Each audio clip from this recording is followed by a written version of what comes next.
Hello friends, this is Vinita Sinha. I am a certified nutritionist and I help people in reversing diabetes, BP, uric acid, weight management, etc.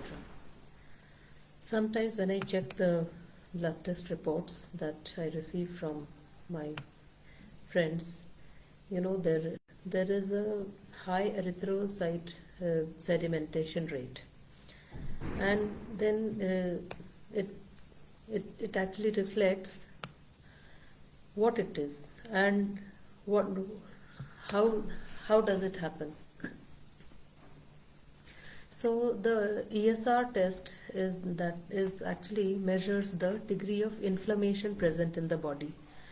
So the test actually measures the rate of fall or erythrocytes or red blood cells in a sample of blood that has been placed into a tall thin vertical tube, and in a hour what is the rate of sedimentation. So that is actually measures the ESR.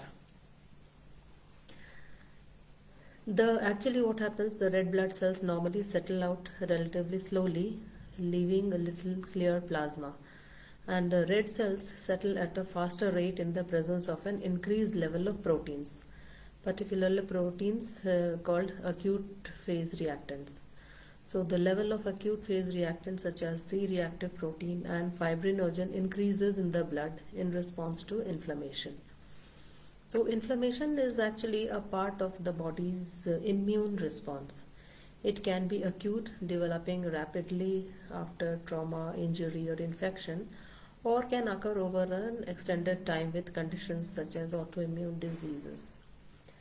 So the ESR is not diagnostic, it is a non-specific test that may be elevated in a number of different conditions, and it provides general information about the presence of or absence of an inflammatory condition.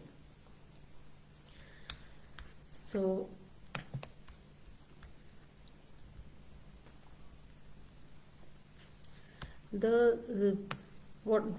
how should a person react if the ESR rate is high? What are the important precautions that one need to take? How should the person have the food? What are the healthy foods that can actually decrease the sedimentation rate? So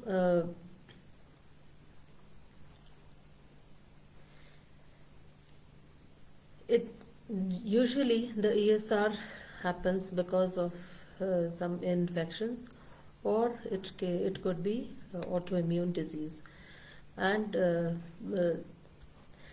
it is also because of high proteins. So the signs that you should take an ESR test is you might be having inflammatory bowel disease, joint pains or stiffness that lasts longer than 30 minutes in the morning, headaches particularly associated with pain in the shoulders, abnormal weight loss, pain in the shoulders, neck or pelvis, digestive systems such as diarrhea, fever, blood in your stool, or unusual abdominal pain. So these are some of the symptoms that happens, and the skin so the blood sample that is taken by the lab is placed in as I said earlier. So it helps to understand the inflammation that is there in the body. So what you should be doing is you should have actually it actually identifies the potential inflammation in your body and indicates a need to look further. So the high ESR levels can be controlled by healthy lifestyle, healthy food eating habits, and a good sleep without any stress. So these are some of the precautions that one needs to take for high ESR levels.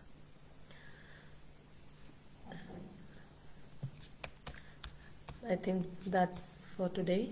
So maybe you should uh, check out your blood test reports. It usually comes in the CBC reports, and you should get it checked by the doctors as well as the nutritionists. The doctors will advise you what kind of infections or what kind of problems might happen, and the nutritionists will guide you with the process of good nutrition and a healthy lifestyle.